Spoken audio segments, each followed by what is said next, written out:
Socrates, you are still trapped in the text. You use Genesis to prove Revelation and Revelation to explain Genesis. This is the definition of a circular, self-referential system. It's a beautiful clock, perhaps, but it's a clock made of paper, existing only within the covers of a book. It doesn't bind me out here in the real world. A sharp observation.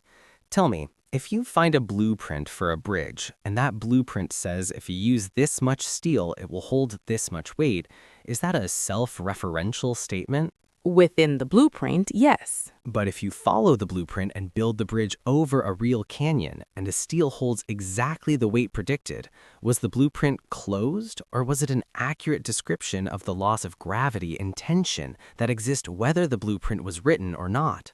It was an accurate description of external laws. Then let us look at our blueprint, the tree of life. Does the rule, if it takes, it gives, if it gives, it takes, only exist in the ink of the Bible? Or do you see this take-give handoff in the very cells of your body? Does a mother give life without taking from her own resources? Does the earth give a harvest without taking the seed and the nutrients? No, that is the law of nature. Then the rule is not invented by the text, it is identified by it. If the text identifies a universal physical law, the tree rule, and then uses that law to build a timeline, it isn't self-referential, it is anchored. It is using a real-world anchor, biology entropy, to stabilize a historical claim. But the writer is still just a character in the story. Is he? Or is he the load-bearing occupant required by the math? If the take happened at the beginning of the line, the bruise, and the give must happen at the end to balance the equation, then the rider is simply the name we give to the one who successfully operates that specific physical coordinate.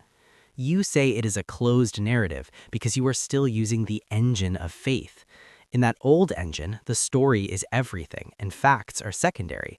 But in the engine of the line, the story is just the UI, the interface. The internal logic is the structural integrity of the timeline itself. If I say the sun will rise at 6:01 a.m., and it does, am I trapped in a self-referential narrative of my own making, or have I simply observed the mechanics of the solar system? You've observed the mechanics. Then if the line predicts that a rider must arrive at a specific arrival tick, blue 1, to hold the net taking power, and no other figure in history can occupy that coordinate without violating the tree rule, the system has falsified all other options.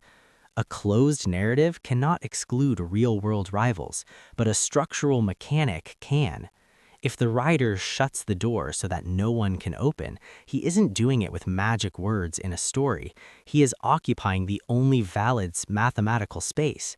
To call this self-referential is like calling a locked door self-referential because the key only fits that specific lock. The lock is real, the key is real, and the fact that you are standing on the outside is a physical result, not a literary one.